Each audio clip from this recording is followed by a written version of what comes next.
Okay, jadi apa Datuk, malam ni kan is a bit istimewa, malam yang a bit special sebab our session tonight ni kita nak fokus bersempena dengan World Cancer Day yang berlangsung besok. Alright. So memang bak kata orang kena pada tempatnya kan, tak lari pada ni. Kebetulan Dr. Nordin Datuk adalah seorang cancer survivor. Right. So malam ni kita nak cuba bawa Datuk punya sharing lah, your personal experience, lepas tu mungkin apa yang Dr. Nordin buat dahulu kan, untuk kita beri semangat, beri inspiration tu mungkin ada cancer patients yang sedang menonton sekarang kan, insyaAllah. Okay, jadi okay Datuk, I ada buat a bit of research pasal your history kan. So you were diagnosed kan, Datuk was diagnosed with lymphoma cancer in 2001 kan, 2001. Masa tu dah stage 4 kan, dah stage 4. So kita nak flashback sikit, nak imbas kembali. Masa tu kan, simptom apa yang Datuk alami before you go to the hospital untuk confirm diagnosis, macam mana Datuk? Boleh is it mind to share? Silakan. Sure. Okay, sebenarnya dia belum sampai stage 4 tapi dah dekat stage 4. Stage 3 confirm sebab finally they found the lymph node yang luar daripada kawasan yang sewaktu dengannya. Jadi dok pun fahamkan kalau untuk pengetahuan umum, apabila dia cuma setempat saja, katakan ladies yang ramai menonton ni kat breast cancer, katakan kat satu tempat saja, dia tak bergerak, itu stage 1. Kalau stage 2 dia dah pergi ke kawasan lymph node yang bersama dengan sewaktu dengannya. Tapi stage 3 dia dah cross. Dia dah cross over, dah jauh daripada kampung dia, kadang-kadang dia lupa halaman dia, itu dah stage 3. Tapi stage 4 dia langsung tak ingat dunia lagi dah. Dia attack organ-organ yang lebih dangerous seperti tulang belakang kalau breast tu kadang-kadang dia pergi ke the other side ataupun dia pergi kepada liver dan boleh pergi sampai otak pun. Okay, so saya punya kebetulan ringkas kata pada 2001 bermula dengan rasa demam-demam selalu. Dia typical sign of tak tahu pula kata kanser, ingatkan demam-demam sesama biasa je, tetapi demam tu berlarutan. Kan kita kalau demam paling-paling tinggi, kalau cough and cold pun paling-paling 4-5 hari lah kan. Tapi ni sampai 4-5 minggu masih lagi orang kata apa, feverish. And then malam-malam ada sikit night sweat, lepas tu sambilan tu dia bawa sekali dengan rasa pekak. So the main symptom saya ialah pekak sebelah bahagian yang kanser tu. Belah kiri ni, lepas tu dia rasa macam berair, macam kita masuk dalam swimming pool.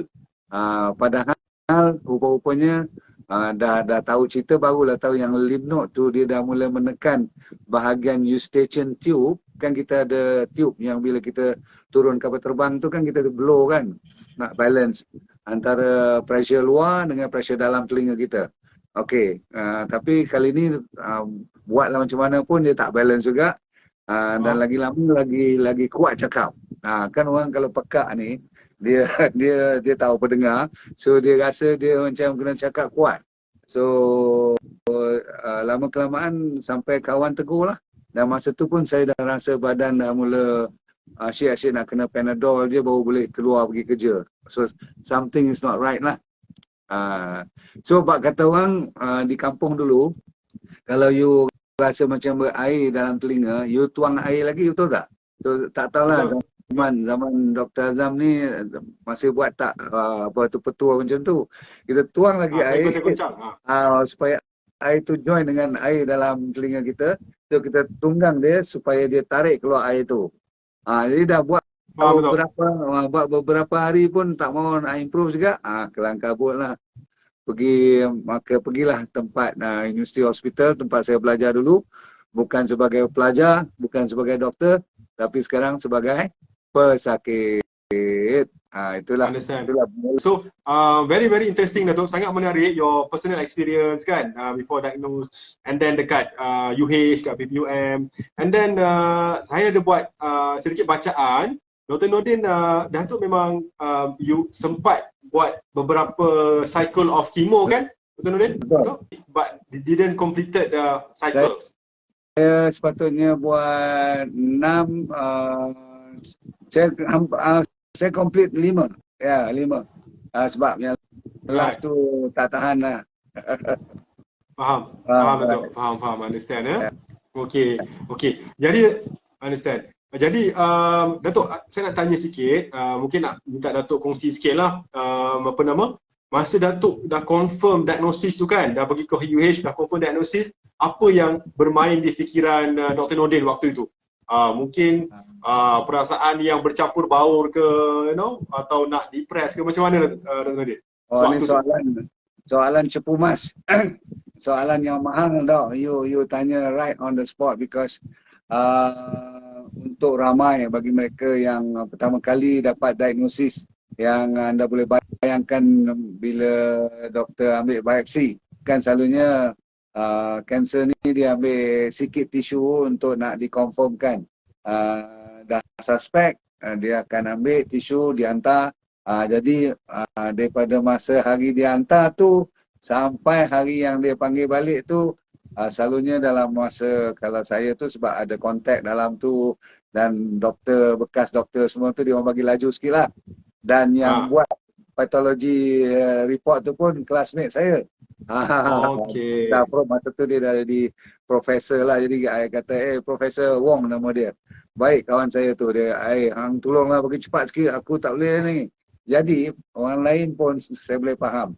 Kalau you disuruh tunggu result tu nak datang, saya rasa yang tu ujian yang lebih dahsyat daripada penyakit tu. Sebab apa, dia punya suspend tu, nak tahu dia confirm tak confirm satu. Dalam hati memang rasa habis lah, dah confirm lah ni kan. Lepas tu nak tahu pula stage berapa. Kan kita agak cuma stage 2 lah, kita harap-harap kan. Baru bengkak kat sini je, dia pergi kat bawah sikit. Rupa-rupanya bila dia dah scan, dia dah buat pathology test, dia kata dah dekat stage 4 dah, nasib baik stage 3, tapi stage 3 pun bukan stage yang elok kan, dia dah lebih pada 50% punya problem kan. So itulah punya, bukan sedih, dia lebih pada takut, dia lebih pada cemas, dia lebih pada nak cerita apa kat family ni. Besok kalau result keluar, apa persiapan you. Jadi dalam kepala otak ni, sebab tu kalau sesiapa yang merawat pesakit cuma attack bengkak saja ataupun sakit-sakit ni saja, itu tidak tepat. Sebab apa, dalam kepala otak dia lebih banyak lagi yang menyelubungi masalah yang bengkak tu saja. Dia fikir macam mana kerja dia, macam mana gaji dia, macam mana nak bayar staff dia kan. Faham betul. Anak masih sekolah, siapa nak bayar besok, kalau isteri pun tinggal gaji dia, semua fikir habis lah. Lepas tu macam jadi bagi mereka yang mendengar dan ikut saya ni, kalau you tengah melalui proses ni, saya boleh faham, tetapi percayalah, you kena banyak sabar.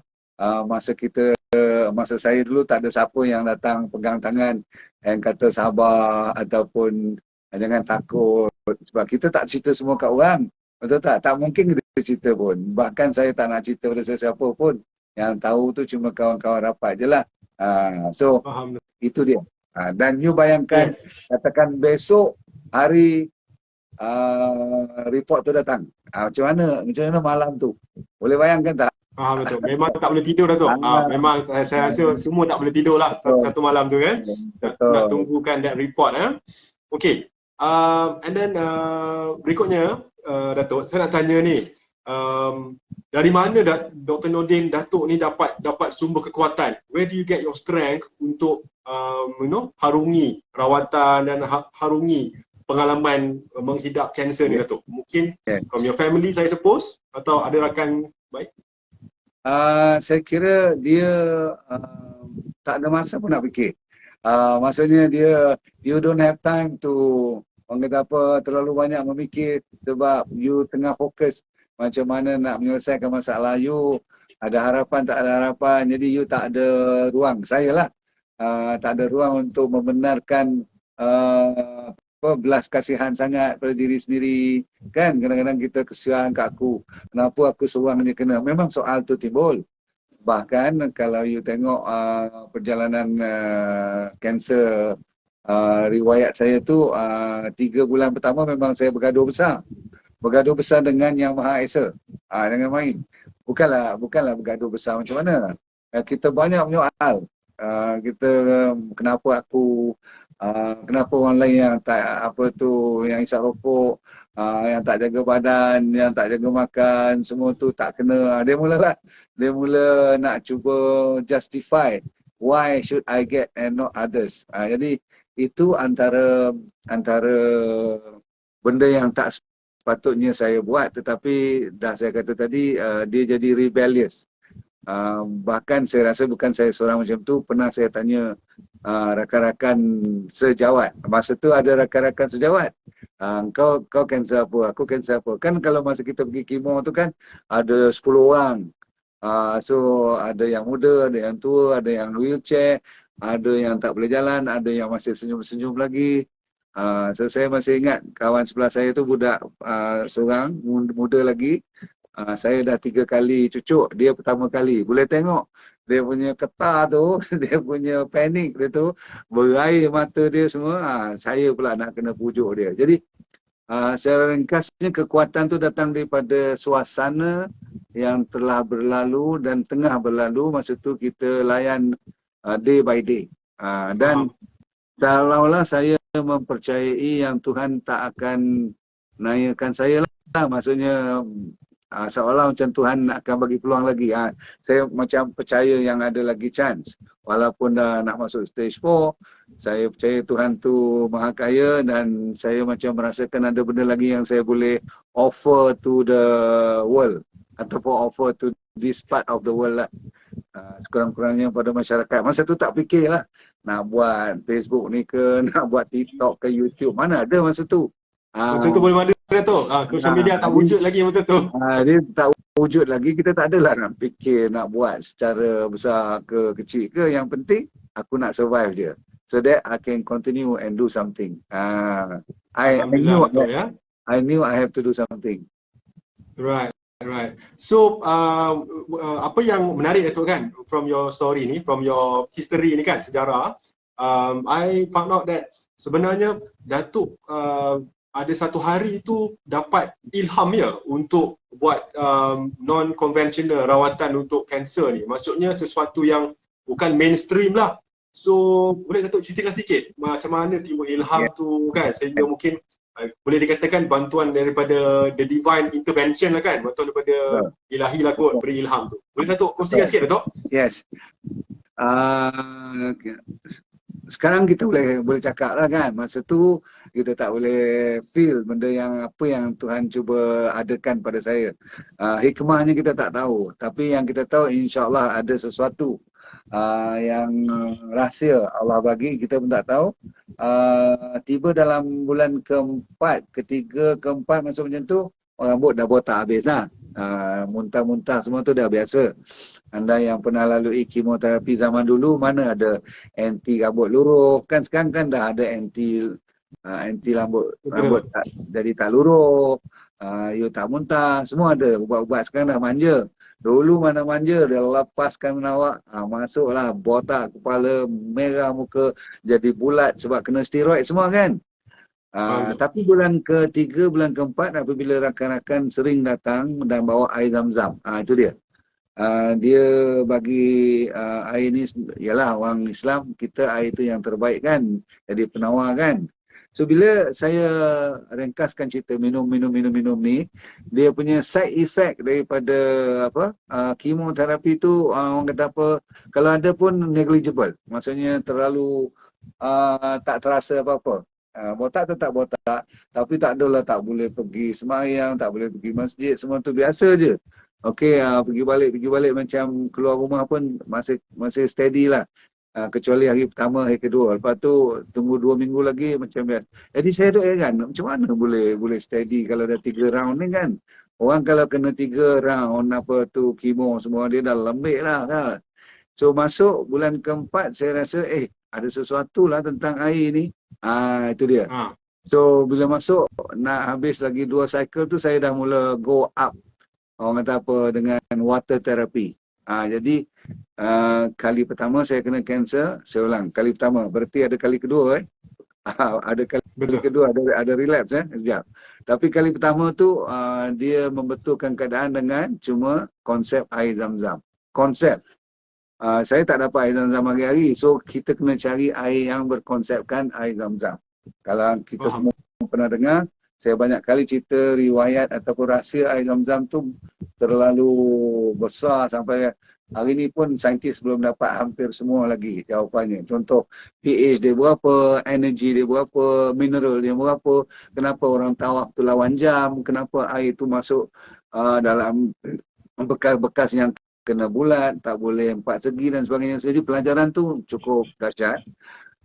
Campur pula dengan traditional Chinese punya old apa, dia orang pun percaya pada water therapy. Oh Chinese kalau dengan air ni memang very taksub betul dia kan. Lepas tu kalau you dengar yogi master yang kat gunung-gunung Himalaya, mereka ambil air-air seperti air Hunza. Air Hunza yang orang-orang Islam yang daif di utara Afghanistan tu. Semua hidup sampai 90-100 tahun pun. So saya jadi excited lah. Lepas tu ada Masaru Emoto lagi. Yang buat buku kan tentang kristal air semua tu. Jadi lupa pula yang tengah kena kanser masa tu. Lebih terpikat kepada nak mencari air supaya lebih ramai orang boleh gunakan. Itu dia. Alhamdulillah. Bukan Jadi dikatakan cerita maka wujudlah, maka lahirlah yang dinamakan Datuk punya baby Rice Water Datuk lahirlah baby Rice Water tersebut. Jadi Datuk sewaktu sepanjang buat umrah di Tanah Suci kan, saya rasa Datuk memang puas betul lah minum air zam-zam di sana. Fresh, direct. Fresh, ambil direct, sejuk lagi. Itulah dia. Tapi air zam-zam tu memang sentiasa mengalir. Yes, alhamdulillah. Salah satu keajaiban dunia Datuk yang Allah jadikan. Okey Datuk. Datuk Nordin, saya nak tanya lagi sedikit lah kan. Kalau dari segi selepas Datuk Dr. Nordin dah ada relapse dan kemudian complete remission tu, maksudnya remission ni maksudnya bebas kanser tu dalam tahun 2000 berapa Datuk? Dalam 2003, 2004 ya? Yes. Kena 2001 declare full remission selalunya 5 tahun baru doktor bagi green light kata you dah free. So I 2006 kira dah free lah from cancer. 2006, Alhamdulillah. Aku lupa diri. Lupa diri ni ramai orang yang baik pada penyakit pun lupa diri. Maksudnya dia rasa macam okey lah, let go lah. Makan pun jaga-jaga, tak jaga pun tak apa. Mulalah air pun dah mula kurang-kurang. Makan benda-benda yang balik macam sebelum sakit dulu. Itu bila Tuhan kata engkau ni tak dengar cakap ni, aku dah bagi chance sekali. So 2011 kena. 2011 dia exactly the same thing came back. Benda tu dah kecut, tetapi bila dia relax dia boleh bengkak balik dan dia naik lah. Dan cara doktor nak check pun saya pergi buat review exactly macam dulu. Dia kata awak kena pergi scan dulu, kena buat biopsi dulu, kena itu, kena ni. Exactly macam dulu. Saya tak mau, saya kata. Dalam hati saya, I want to run away from all this cucuk-menyucuk semua ni, kimo-kimo semua ni. So from that day, 2011 tu, saya tak ingat bulan apa lagi dah, saya lari daripada perubatan konvensional. Saya buat purely whole food plant based yang dipanggil DND diet tu, itu sebagai dia punya campur dengan water therapy balik lah. Dia orang kata terkenang budi balik, so buat balik water therapy, buat balik DND diet. Barulah selepas 2 bulan je, tak sampai pun masuk bulan ketiga tak salah saya, benda tu clear. Bayangkan, Alhamdulillah. Bayangkan 2,5 bulan masuk bulan ketiga lebih kurang tak salah saya, paling lama dia dah mula hilang. Macam mana kita boleh tahu? Tanpa kita pergi scan, tanpa kita pergi buat biopsi semua kan. Macam mana kita tahu dia dah boleh baik? Senang je. you dah tak demam, you dah berat badan dan dah steady balik, you dah tak pekak lagi, dan appetite you kan malam dah tak ada night sweat semua tu, alhamdulillah sampai sekarang lah. So Alhamdulillah. Jadi, so alhamdulillah, that's good to hear. Jadi Datuk, from your story kan, dari apa yang Datuk cerita ni, pengalaman ni kan, saya boleh dapat tangkap sebenarnya untuk kawal kanser ni kan, is actually sangat-sangat bergantung, rely on diet Datuk, diet dan lifestyle dan gaya hidup. So bila Datuk Nordin ubah saja diet dan gaya hidup, within 2-3 bulan saja dah boleh remission balik, dah boleh kecutkan on the cancer kan. Betul. Right. Dan dia bukan saja-saja sewenang-wenang kita boleh ambil sebarangan.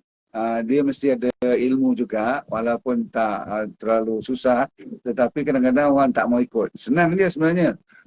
Contoh kalau kita ingat G-bomb ni untuk kita mnemonic nak ingat. Kalau saya lupa selalu kalau orang tanya saya ingat balik G-bomb. G maksudnya greens. Kena banyak green, any form of green, terutama sekali cruciferous vegetable. Yang Dr. Azam selalu cerita macam kale, macam brokoli, bayam, gobis, benda-benda yang hijau dan rangup termasuk bayam. Kat Malaysia ulam-ulam fantastic. So bagi kita orang Malaysia tak ada excuse, alasan untuk tak boleh buat G ni, greens, all greens. Number one. Sebab tu moringa is my favorite now because bukan saja dia greens tetapi dia punya isi kandung very nutrient heavy. Maksudnya bahan-bahan mineral, vitamin semua tu cun sekali. Nombor satu. Nombor dua ialah B. B stand for apa orang panggil beans. All the beans. Ni macam kacang lah. Lepas tu beans macam kidney beans, you know. Lepas tu onion. Very good.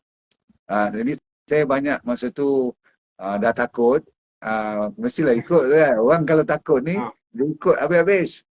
Onion, semua jenis onion. Orang tanya saya, Dok, bawang putih ke, bawang merah ke, bawang besar, bawang kecil. Saya kata, asalkan onion kau makanlah sebanyak mungkin. Lepas tu mushroom. Mushroom, M for mushrooms. Semua jenis mushroom, banyak kan. Lepas tu bomb, B-O-M, M mushroom, B stand for berries. Berries, betul. Berries ni kan terpaksa lah beli yang imported sebab kita orang bukan Malaysia tak ada berries. Mungkin ada kot. Tapi strawberry kat Cameron Island semua dah banyak spray. Tak tahu kat mana yang tak ada. Kalau yang hitam tu bagus. Blackberries, blueberries. Apa berry lagi Dok? All this semua bulat-bulat kecil-kecil. Raspberries betul. Raspberries. All the berries are very powerful. Antioxidant dan sebagainya. Dan last kali ialah seeds. Tadi beans. Beans tu termasuklah. Kacang panjang pun dikira tu juga. Edamame semua kan. So seeds termasuklah.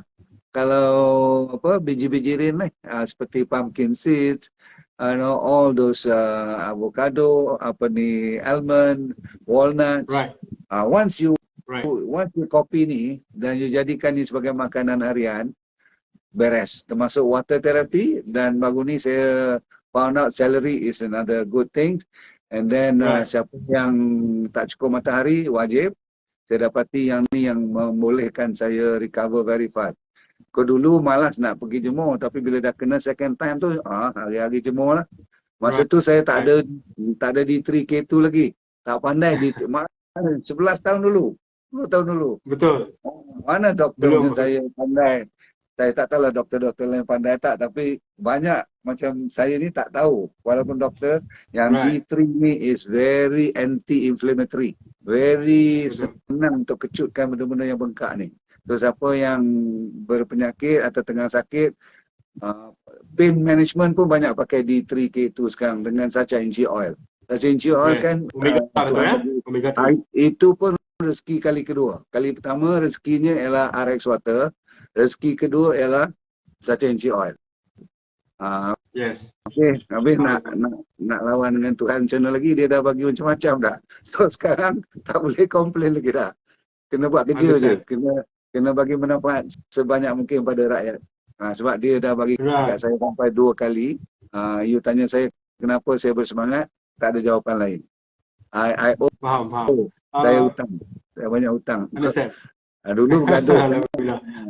Okay. Yes. Dato', sorry, I dapat soalan. Saya dapat soalan daripada one of our viewers lah, penonton ni. Dato' masa makan the G kan, the greens tu, Dato' makan yang mentah ke yang cook greens? Okay. Which one yang more? Okay, jawapannya dua-dua. Sebab kalau ulam-ulam you tak payah celur dan sebagainya, kecuali bahan-bahan yang susah nak hadam, contohnya macam kale, semua tu saya buat sayur, ataupun gobis tak payah, buat sauerkraut je bagus. Bubur garam, peram dia very nice. Dia lagi rangup lagi bagus. Sebab apa, kalau masak terlalu lama, kalau kita celur terlalu lama, dia hilang dia punya zat dia. Kecuali kalau you minum dengan sup dia sekali. Tapi ramai orang kita bila celur, dia buang air, dia ambil sayur yang dah celur tu. Jadi tinggal sayur je lah. So kalau siapa yang nak celur tu, you celur jangan buang air yang dicelur tu. Dalam air tu banyak. Contoh kalau saya suruh rendam air bali kan, tak payah buat bali masak. Bali punya biji tu you rendam semalaman, airnya dah cukup. Power untuk jadikan anti oksidan semua ni. Okay? So jawapan saya dua-dua sekali. Yang boleh mentah lagi bagus, tak boleh mentah tu. Cuma sebahagian tu you tak boleh mentah langsung. Umpamanya tomato, jangan mentah. Ramai orang salah ambil tomato, dia tak bakar. Dia tak masak, dia tak panaskan. Tomato kalau tak masak, dia tak keluar lycopene dia. Faham? Yes. Sama lah garlic, tak boleh telan terus. Apa tu bawang putih, you kena pecahkan at least 5-10 minit dulu baru telan dia atau kunyah dia. Benda-benda macam ni kita kena berilmu sikit lah. Right. Jadi Dato', saya lihat sekarang kan Dato', buat mereka kan yang mungkin sakit kanser sekarang, I think saya rasa mereka ada banyak advantage Dato' kan, di zaman informasi, you can get info boleh dapat daripada social media, YouTube, Facebook kan. Zaman Dr. Noordin Dato' dulu, mana ada semua ni kan, you cannot, tak ada sumber-sumber informasi yang sebegini Dato' kan, yang pasal natural healing ni kan, nak makan apa kan. So Alhamdulillah, saya rasa all the viewers yang menonton kita sekarang di luar sana mungkin malam ni sangat beruntung sebenarnya, kerana anda mendengar sendiri pengalaman personal experience daripada Dato' Dr. Noordin Darus, seorang cancer survivor, yang mungkin anda boleh bawa pulang malam ni dan kongsikan bersama, mungkin ada rakan-rakan yang kena kanser atau ahli keluarga mungkin yang kena kanser. You can share this information sangat-sangat bermanfaat, beneficial Okey, saya nak tanya lagi Dr. Noordin, Dato' kan, begini, boleh tak Dato' mungkin kongsikan, this is the last session lah, nak tanya tips, you punya nasihat, panduan dan advice kepada mungkin cancer warrior kan, cancer survivor yang sedang menonton kita sekarang tu live di Instagram dan Facebook ni. Apakah pesanan-pesanan, mutiara-mutiara kata yang Dato' boleh berikan pada mereka sebagai seorang cancer survivor? Silakan. Okay, nombor satu, kita kena ikut orang Iban sikit. Orang Iban punya tagline dia kata apa? Agi hidup, agi gelaban. Lagi hidup, lagi lawan. Jadi betul kata dia orang. Sebab apa? The moment you give up, apabila walaupun ada peluang, kalaupun you baru stage 2 katakan, sepatutnya stage 1, stage 2 langsung jangan you risau, asalkan you lawan. Stage 3 kena risau tapi lawan juga. Stage 4 bukan kata risau saja. You nak menangis ke, you nak give up ke, dulu tak apa. Tapi kemudian tu bila you pick up yourself, you kena start from zero balik, maksudnya kena naik balik. Sebab apa? Setiap penyakit ada ubatnya. Pegang elok. Setiap penyakit ada ubatnya. Ini janji Tuhan, bukan janji kita. Jadi kalau ada doktor kata, oh you got only 3 months, you senyum je. Kalaupun betul ada 3 months, is okay. Itu kerja Tuhan. Tapi jangan you give up langsung. Sebab ada orang, kalau kita betul. I would really agree. And then Dato', apa nama? So memang saya rasa lah Dato' kan, my personal pendapat, I think di luar sana Dato', even kita punya follower kan, patient kita di DNA Wellness Center, semua rata-ratanya majority memang mengidolakan Datuk. You are their inspiration actually. Datuk ni memang their inspiration lah as a cancer survivor. Dan you are, Datuk ni sebenarnya ibarat a living proof that pesakit kanser boleh survive. So jangan lose hope, jangan patah semangat. Masih ada harapan, Datuk ya. Betul.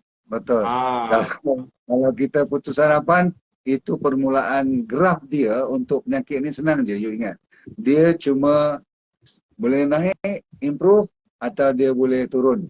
Maksudnya jadi menurun. Penyakit tak pernah straight line. Saya ulang, penyakit bahkan hidup kita pun tak pernah straight line. Kadang-kadang naik, kadang-kadang turun. Kalau turun, Tuhan nak uji, dia uji lagi. Sebab Tuhan dah janji pada kita, adakah aku jadikan kamu ni cuma nak free-free je? Tak ada kan? Bahkan kita lagi nak berbaik, lagi kita nak beriman, lagi dia check. Lagi dia tu, kita nak buat bagi manfaat orang lain, lagi dia tekan. Namun apa pun, bila Tuhan nak bagi tu, wah, berlimpah ruah. Dia baru saya tahu sekarang hikmah yang Tuhan bagi. Masa 2 kali saya kena tu, rupanya sekarang baru saya tahu. Ramai rakyat kita yang kalau saya tak kena kanser tu, mungkin doktor lain kena, mungkin doktor lain yang akan bagi ilmu macam saya juga. Itu saya galakkan, banyak lagi doktor supaya tak payah tunggu kena sakit, you kena tolong. Tetapi saya sebabkan ada hikmah tu, dia punya aura tu lain. Dia punya penyampaian saya tu memang feel yang kalau you menangis, saya faham kenapa you menangis. Kalau you botak, saya tahu macam mana feel botak. Kalau you muntah, kalau you kata perut tu dah busung, macam mana sakitnya dia ambil biopsi bone marrow, dia cucuknya tulang belakang semua tu, saya faham. Jadi pahaman tu memungkinkan saya lebih prihatin. Saya nak ramai lagi Dr. Azam, ramai lagi macam Dr. Azam supaya berkecimpung dalam wellness medicine. Sebab perubatan ni, integratif ni is very very powerful. Sebab tu kalau you nak tanya nasihat terakhir saya ialah jangan fokus kepada nak buat treatment yang nampak saja. Yang nampak saja. Yang tak nampak tu sebenarnya lebih mahal dan lebih sukar untuk diubati. Contoh, saya kata tadi kan, kalau saya sakit pekak atau bengkak kat sini, orang cuma nak kecutkan kawasan ni. Bagi kemo, okey kecut. Tapi kalau otak masih duk fikir pasal alung, tahu alung? Maksudnya hutang tak lepas, alung bayar, hutang cuma 5,000 dah jadi 50,000 sekarang. Tak gila kau. Yang tu siapa yang nak ubati? Betul? Betul. Lepas tu tidur mesti terganggu. Kalau tidur terganggu, you ingat kanser boleh baik? Bohong kalau kanser boleh baik kalau tidur tak betul. Makan lagi, hari lagi, matahari lagi. Jadi benda-benda macam ni lah. Dari sudut emosi tu kalau tak jaga, dan akhir sekali bila kita tutup dengan soul, roh, ni ikatan dengan tali yang maha kuat tu, itu yang saya jadi gagal kali pertama tu. Kan saya lawan. Saya kan jenis yang, maaf lah cakap ni tak elok kan, tapi kita manusia ada kelemahan. Dia banyak menyoal. Sekarang dah ada jawapan. Sebenarnya dah ada jawapan dan saya syukur sangat dan saya insya-Allah akan berterusan selagi kudrat, selagi hayat di kandung badan. Insya-Allah, amin Datuk. Doakan sama-sama Datuk, insya-Allah. Alhamdulillah. Seramai mungkin. Terima kasih banyak. Alright, Datuk. So, alhamdulillah Datuk, terima kasih banyak perkongsian Datuk, sharing yang sangat-sangat bermanfaat Datuk. Very inspirational, very beneficial bagi saya. Banyak info yang mungkin viewers kita di luar sana dapat pegang dan ambil manfaat Datuk ya. Dan saya mengalu-alukan buat mereka yang sedang view kita sekarang di social media, di Instagram atau di Facebook buat mereka kalau tengah down sekarang, amati dan resapi kata-kata Dr. Nordin ini bahawa jangan patah semangat, there is still hope. Okay, kata Dr. Nordin, agi hidup, agi kelaban. You have to keep on fighting for your life. Maksudnya masih ada harapan dan yang paling penting bukan penyakit tu Datuk kan, is cara kita cari jalan ikhtiar untuk kesembuhan penyakit tersebut. Kan Datuk? Betul. Okey, jadi saya ucapkan terima kasih Datuk kerana sudi untuk share this platform berdua dengan saya. Jadi saya akhiri sesi malam ini Datuk dengan ucapan Bismillahirrahmanirrahim dan terima kasih kepada Dr. Nordin Darus. Terima kasih kepada anda semua kerana sudi hadir untuk join Dr. Nordin Darus dan saya sesi malam ini. Dan buat mereka yang di luar sana, saya doakan kalau yang ada kanser, semoga dipermudah urusan dan diberi kesembuhan, syifa untuk mereka Dato'. Kita doa sama-sama kepada mereka. Right. Okay? Jadi akhir kata daripada saya Dato', let go dan feel good. Terima kasih Dato'. Assalamualaikum semua. Assalamualaikum warahmatullahi wabarakatuh.